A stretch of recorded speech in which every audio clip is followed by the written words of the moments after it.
Bom, Elivaldo, o senador Elmano do Podemos, pré-candidato ao governo do estado, começa a reunir de fato aqueles que querem dizer assim, bato o martelo e sigo com o senhor na sua chapa. Exatamente isso, Nádia, afunilar a discussão. Ontem, o senador Elmano Ferrer reuniu os 10 partidos chamados emergentes, que estão razoavelmente fechados numa aliança proporcional para deputados estaduais e federais, mas ainda estão em dúvidas, de certa forma, divididos em relação à eleição majoritária. O senador Elmano reuniu representantes dos 10 partidos ontem, no finalzinho da tarde, início da noite, para tentar fechar, afunilar esse debate. Hoje, certo mesmo, tem 2 candidaturas. A dele, Elmano, pré-candidato ao governo do estado, e a de doutor Pessoa, pré-candidato ao Senado Federal. Falta a definição da outra candidatura ao Senado e da vice-governadoria. Sobre esse assunto, Nádia, o deputado estadual doutor Pessoa falou bem claro. O senador Elmano Ferrer tem plena, total autonomia para definir a sua chapa majoritária. Agora, se depender de doutor Pessoa, ele tem uma preferência especial para o seu companheiro de chapa na disputa pelas 2 vagas piauienses para o Senado Federal. Eu só posso dizer que do Solidariedade, os que fazem o Solidariedade estão de acordo com essa união. E eu só posso falar de mim como pré-candidato a Senado da República. Os demais pré-candidatos, o nosso condutor maior, que é o candidato a governo, Elmano Ferrer, irá conduzir o processo. Portanto, eu me limito a só o Solidariedade. Eu dei abraço no Franca Aguiar aqui e dei abraço lá em São Paulo, que foi coincidentemente. Eu disse para ele o seguinte, eu lhe quero, e ele dizia, e eu lhe quero. Aí eu repeti, eu lhe quero na chapa, uma dobradinha. E ele disse, eu também. Se isso acontecer, fico muito satisfeito. Se não acontecer, com certeza absoluta, onde eu encontrar, eu irei cumprimentá-lo. Será que acontece, Elivaldo? Formalmente, muito difícil, Nádia, não acredito até. Agora, informalmente, ela já existe.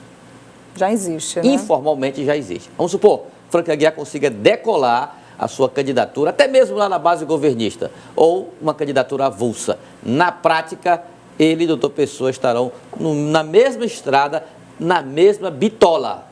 Ainda falando sobre solidariedade, a delegada de Polícia Civil, Andréa Magalhães, que havia se lançado pré-candidata à Câmara dos Deputados ontem, escreveu uma longa carta divulgada pelas redes sociais, desistindo da candidatura, disparando contra o partido, dizendo que estava lá, tinha sido colocada apenas para cumprir cota de gênero, que não iria ser beneficiada com o fundo partidário para a realização da campanha. E realmente fazendo um longo desabafo, Elivaldo. Desabafo duro, Nádia. Eu mesmo conversei várias vezes com a delegada Andréa Magalhães, era muito disposta, filiada ao Solidariedade, dizendo que iria disputar uma vaga na Câmara Federal, já estava inclusive resolvida na família, tudo certinho, e já ia para a campanha eleitoral. No entanto, ela surpreende afirmando que o partido estaria interessado apenas, então somente no nome dela para compor o que determina a lei, ali dos 20% de mulheres. Então, ela se achou muito prejudicada, muito agredida até na sua condição de mulher e mulher com atividade firme na política. Vamos ver aí o desdobramento. Por falar em mulher, o Solidariedade está aí às portas da filiação de uma outra mulher. Trata-se da Major Elisete Lima, da Polícia Militar do Piauí, e filiada ao Solidariedade, ela pretende disputar uma vaga na Câmara Federal.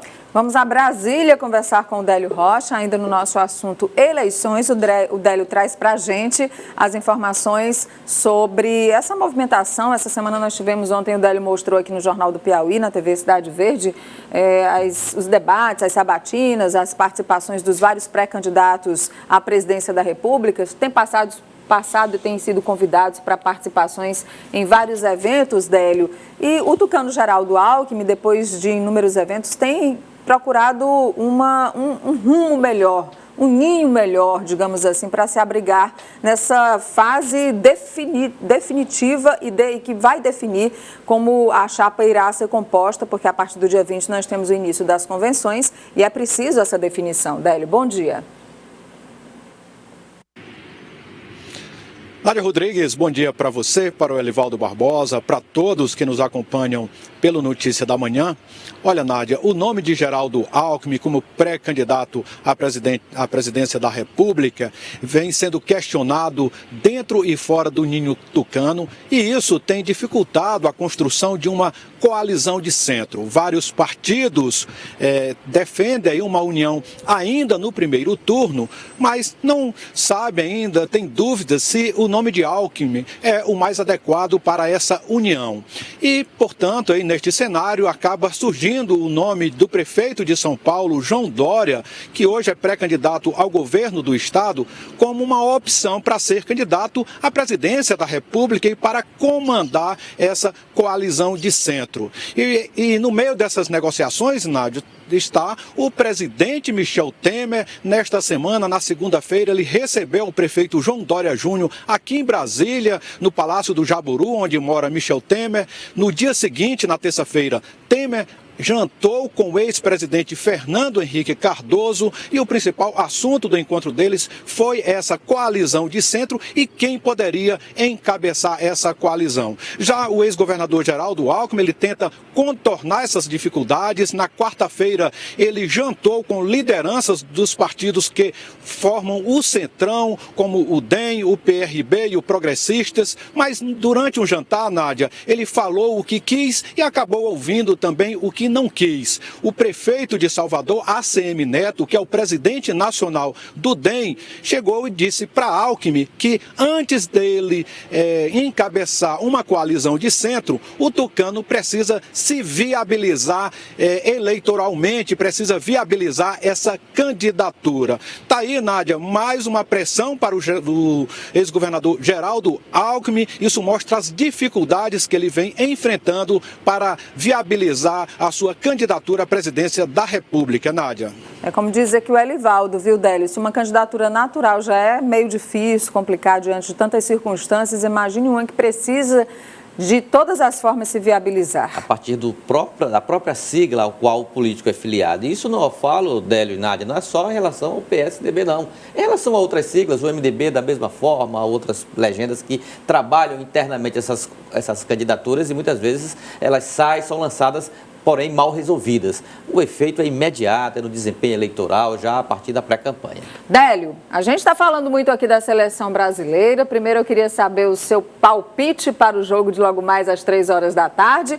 E aí a gente já tem também até uma informação aí de Brasília, que caso o Brasil seja hexacampeão, conquiste o título da Copa do Mundo 2018, não vai haver festa no Planalto com o presidente Temer não, né? Isso mesmo, Nádia. Mas primeiro eu queria dizer que hoje vai ser 3-1 para o Brasil. O Gabriel Jesus vai desencantar, vai fazer o dele. Neymar vai também deixar o dele. E mais uma vez, Paulinho vai chegar, Nádia, ali vindo do meio de campo, avançando e fazendo o gol dele. 3-1, pode registrar aí, se tiver bolão, pode entrar que você vai terminar se dando bem. Agora, falando dessa história, em caso o Brasil vença a Copa da Rússia, a delegação brasileira deve recusar um convite para participar de homenagens no Palácio do Planalto, uma homenagem que já é tradicional sempre que o Brasil é campeão. Só que antes mesmo de ir para a Rússia, o técnico Tite comentou que não gosta de misturar política e futebol e que por esta razão recusaria um convite para ser homenageado pelo presidente Michel Temer. E aí, Nádia, ontem, membros da própria CBF já disseram que, por enquanto, só tem confirmada a cidade do Rio de Janeiro para receber a seleção, caso venha o hexacampeonato. E aí, Nádia, a gente, nesse caso, seria quebrada uma tradição que começou no próprio Rio de Janeiro, com o então presidente Juscelino Kubitschek, em 1958, quando ele homenageou com uma grande festa no Rio, aquela seleção que foi campeã na Suécia, que tinha Pelé com apenas 17 anos. Depois essa tradição foi mantida, mesmo com a mudança da capital federal do Rio de Janeiro para Brasília, e sempre a seleção quando era campeã, era homenageada aqui no Palácio do Planalto. Foi assim em 70, com o general, o presidente Emílio Garrastazu Médici, que recebeu todos os jogadores Aliás, antes disso, em 62, aqui o João Goulart recebeu aqui no Palácio do Planalto a seleção que foi campeã no Chile. Depois Médici recebeu em 70 a seleção que foi tricampeã no México. 24 anos depois, em 94, foi a vez de Itamar Franco receber Romário, Bebeto, aquela seleção de 94 que foi campeã nos Estados Unidos. E 4 anos depois, em 2002, Fernando Henrique Cardoso recebeu Ronaldo, Rivaldo, Ronaldinho e todo o time que foi campeão na Copa da Rússia, aliás, do Japão e da Coreia do Sul. Só que agora, Nádia, caso venha o Hexa, essa homenagem não vai acontecer aqui no Palácio do Planalto e a popularidade do presidente Michel Temer, na casa dos 3%, é a responsável por quebrar essa tradição. Sendo assim, ele não vai pegar carona na popularidade de Neymar, de Coutinho, nem do técnico Tite. Esse sim, Nádia, está com a bola toda e já tem gente até que defende Tite como presidente do país. Nádia Rodrigues. Só não vai dar para esse ano, não deve ter nem filiação política o técnico Tite, mas deixa o Tite resolvendo a seleção brasileira lá na Rússia, vamos tentar passar pela Bélgica logo mais, né, Livaldo? Pé no chão, esquece essa história de festa por enquanto, de Palácio do Planalto por enquanto, de presidente, o Vampeta vai lá pra rampa. De Temer. O Vampeta vai lá para a rampa lá, fazer aquelas performances dele lá. Obrigada, Délio Rocha, tomara que você esteja certo aí com o seu placar de 3-1 para logo mais, eu marquei aqui 3-0 e no nosso bolão que a gente está fazendo aqui, o Elivaldo vai marcar quanto? A França ganha do Uruguai hoje 1-0 e nós vamos ganhar da Bélgica 2-0 de novo. Vamos para cima da França aí na semifinal aí.